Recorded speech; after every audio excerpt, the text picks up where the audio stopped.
अस्सलाम वालेकुम स्टूडेंट्स। आज इलेक्ट्रिकल सर्किट के इस तीसरे लेक्चर में आपको वेलकम करते हैं। आज जो है हम पढ़ने वाले हैं basic terminologies used in electrical circuit के एक इलेक्ट्रिकल सर्किट में जो बेसिक टर्मिनोलॉजीज़ यूज़ होती हैं उनके बारे में आपको छोटा सा कॉन्सेप्ट देंगे आज ऊपर ऊपर से।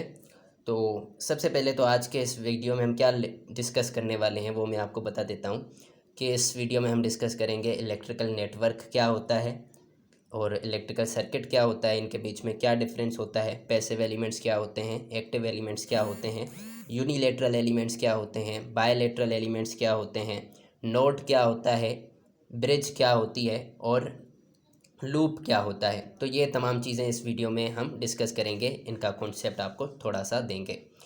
तो सबसे पहले इलेक्ट्रिकल नेटवर्क क्या होता है कि combination of various electrical elements, resistor, inductor, capacitor, voltage source, current source, etc. connected in any manner whatsoever is called an electrical network। तो इलेक्ट्रिकल नेटवर्क क्या होता है कि जब हम डिफरेंट इलेक्ट्रिक सर्किट के एलिमेंट्स को आपस में कनेक्ट करते हैं तो किसी भी तरीके से उनको कनेक्ट कर सकते हैं तो हमारे पास एक इलेक्ट्रिकल नेटवर्क बन जाता है। और इलेक्ट्रिकल सर्किट के एलिमेंट्स जो हैं ये जो लिखे हुए हैं कि रेजिस्टर, इंडक्टर, कैपेसिटर एट्सेट्रा, ये तमाम। तो बेसिकली अगर हम सिंपल अल्फाज में बात करें तो इलेक्ट्रिकल नेटवर्क क्या होता है कि कॉम्बिनेशन ऑफ इलेक्ट्रिक सर्किट्स इस कॉल्ड इलेक्ट्रिकल नेटवर्क। जब हम डिफरेंट इलेक्ट्रिकल सर्किट्स को आपस में मिलाकर एक नेटवर्क बनाते हैं तो उसे हम कहते हैं कि ये एक इलेक्ट्रिकल नेटवर्क है। अब सवाल पैदा होता है कि क्या इलेक्ट्रिकल नेटवर्क और इलेक्ट्रिकल सर्किट में कोई फ़र्क है?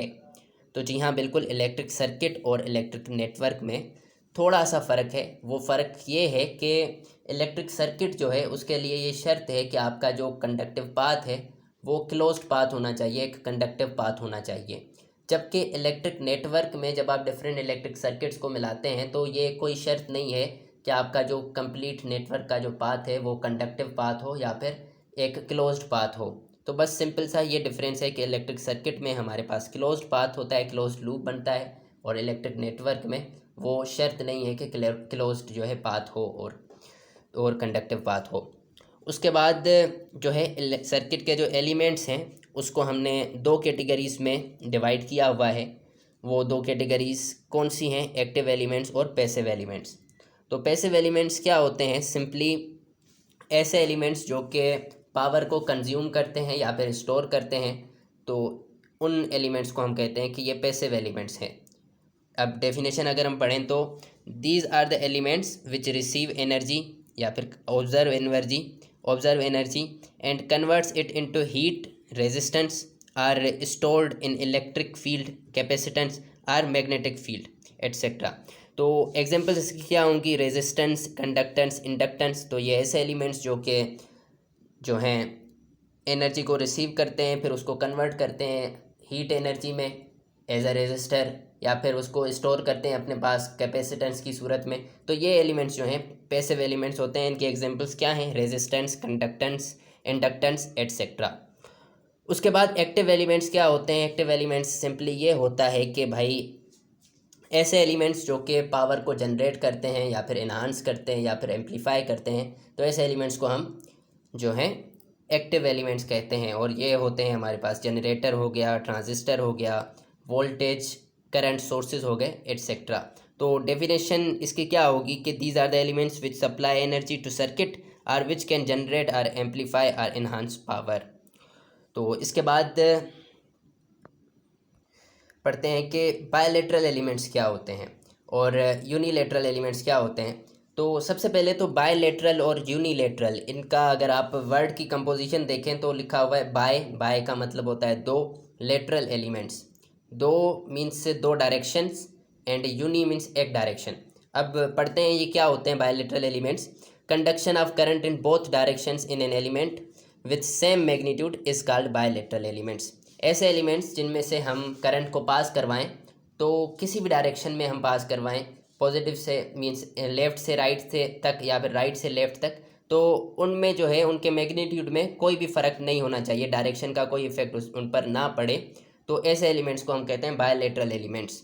एग्जांपल्स इनकी रेजिस्टेंस, कैपेसिटेंस, इंडक्टेंस। तो अगर यहाँ पर हम देखें एक एग्जांपल ये लिखा हुआ है कि ये रेजिस्टर है, एक हमने कनेक्ट किया हुआ है, ये पॉजिटिव टर्मिनल लेफ़्ट साइड पर है और नेगेटिव टर्मिनल जो है राइट साइड पर है। तो ये जो करंट का फ्लो है आई, ये जो है बस जा रहा है पॉजिटिव से नेगेटिव की तरफ।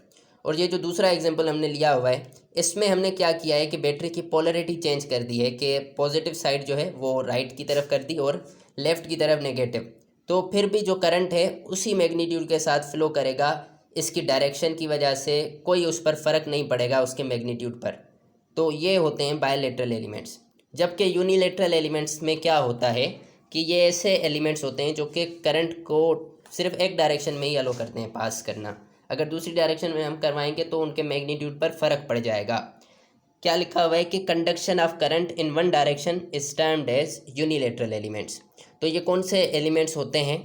ये होते हैं हमारे पास डायोड हो गया, ट्रांजिस्टर्स हो गए, एट्सेट्रा।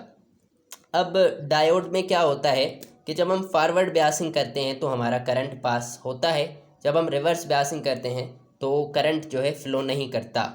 जिसकी आप देखें यहाँ पर फॉरवर्ड बायसिंग में हम क्या करते हैं कि जो बैटरी का पॉजिटिव टर्मिनल है वो एनोड के साथ कनेक्ट करते हैं डायोड के, और जो नेगेटिव टर्मिनल है वो कैथोड के साथ।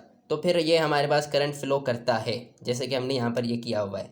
जबकि अगर हम बैटरी के टर्मिनल्स चेंज कर दें, यहाँ से नेगेटिव के साथ पॉजिटिव को कनेक्ट कर लें और पॉजिटिव के साथ नेगेटिव को, तो कोई करंट फ्लो नहीं होगा, यानी कि डायरेक्शन की वजह से इस पर इसके मैग्नीट्यूड पर फ़र्क पड़ा, तो इसीलिए ये यूनिलेटरल एलिमेंट है।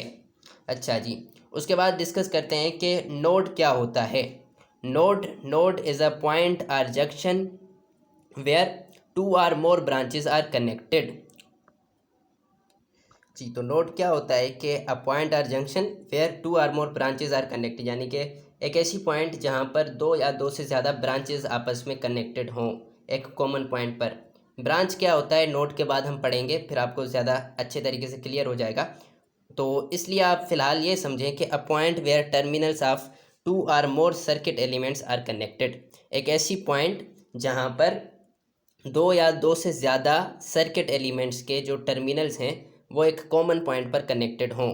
अब ये फिगर जब आप देखेंगे तो आपको सही से समझ आएगा कि ये एक रेजिस्टर हमने लिया हुआ है, ये दूसरा ये तीसरा, ठीक है।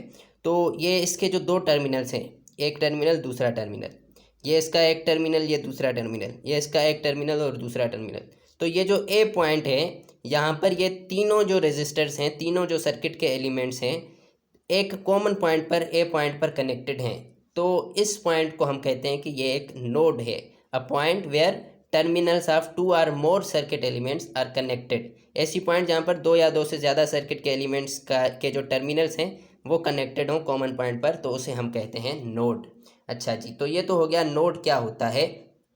तो अब ब्रांच क्या होती है कि when one circuit element is connected to the circuit, both of the terminals of that element are connected to the circuit, that portion is termed as branch। अब इसको आप ऐसे समझ सकते हैं कि फॉर एग्जांपल ये आपके पास ए पॉइंट है, ये दूसरी बी पॉइंट है। इस दोनों पॉइंट्स के दोनों टर्मिनल्स के बीच में अगर कोई भी सर्किट एलिमेंट कनेक्टेड होगा तो वो जो सर्किट एलिमेंट है उसे हम कहेंगे कि ये एक ब्रांच है। जैसा कि यहाँ पर रेजिस्टर कनेक्टेड है तो इसे हम कहेंगे कि ये एक सर्किट एलिमेंट जो है ये ब्रांच है। यहाँ पर कैपेसिटर कनेक्टेड है तो इसे कहेंगे कि हम ये कैपेसिटर जो है एक ब्रांच है। तो ऐसी मीन्स ऐसा सर्किट एलिमेंट जो कि जिन भी दो पॉइंट्स के दो टर्मिनल्स के बीच में कनेक्टेड हो उसे हम कहते हैं कि ये एक ब्रांच है। अच्छा जी, उसके बाद लूप क्या होता है। तो लूप ये होता है कि it is the combination of various branches forms conducting path where current flows in electrical network. तो ब्रांचेस को डिफरेंट सर्किट एलिमेंट्स को हम इस तरीके से कनेक्ट करें कि हमारे पास एक क्लोज्ड पाथ बने, तो हम एक कंडक्टिंग पाथ बने, तो उसको हम कहेंगे कि ये एक लूप है। अब देखें यहाँ पर मैंने एक ये फिगर बनाई है, इसमें क्या है कि हमने ये डिफरेंट ब्रांचेस को कनेक्ट किया हुआ है एक बैटरी के साथ। तो ये जो एक हमारा कम्प्लीटली क्लोज सर्किट है कि ये बन रहा है, एक ये क्लोज सर्किट बन रहा है, तो हम कहेंगे कि इसमें दो लूप्स बन रहे हैं। अच्छा जी, तो इसमें हम इस जो फिगर है ये वाली, इससे हम ये भी समझ सकते हैं कि नोड क्या होता है, ब्रांच क्या होती है, लूप्स क्या होते हैं। तो यहाँ पर ये देखें आप कि एक ब्रांच, ये दूसरी ब्रांच, ये तीसरी ब्रांच, ये तीनों एक कॉमन पॉइंट के साथ कनेक्टेड हैं इस पॉइंट के साथ, तो ये जो है हमारे पास नोड है। और ब्रांच इसमें कितनी है, इसमें 5 ब्रांचेस हैं हमारे पास, 1 2 3 4 और ये 5। तो ये देखें एक टर्मिनल, ये दो टर्मिनल के बीच में एक सर्किट एलिमेंट कनेक्टेड है, तो ये एक ब्रांच है। ये 2 टर्मिनल्स के बीच में एक सर्किट एलिमेंट कनेक्टेड है, तो ये एक ब्रांच है। ये भी इसी तरीके से ब्रांचेस हैं। और ये लूप कैसे हुआ कि एक कंप्लीट क्लोज सर्किट हमारे पास बन रहा है, तो ये हमारे पास एक कंप्लीट क्लोज लूप है। तो बच्चों आज के लिए इतना ही। आज की इस वीडियो में हमने कवर किया कि इलेक्ट्रिकल नेटवर्क क्या होता है, इलेक्ट्रिकल सर्किट क्या होता है, दोनों के बीच में क्या डिफरेंस होता है, एक्टिव एलिमेंट्स पैसिव एलिमेंट्स क्या होते हैं, उनमें क्या डिफरेंस होता है, और यूनिलैटरल और बायलैटरल एलिमेंट्स क्या होते हैं, और नोड क्या होता है, लूप क्या होता है, और ब्रांच क्या होती है। इंशाल्लाह फिर नेक्स्ट वीडियो में मिलेंगे, तब तक के लिए अल्लाह हाफिज़।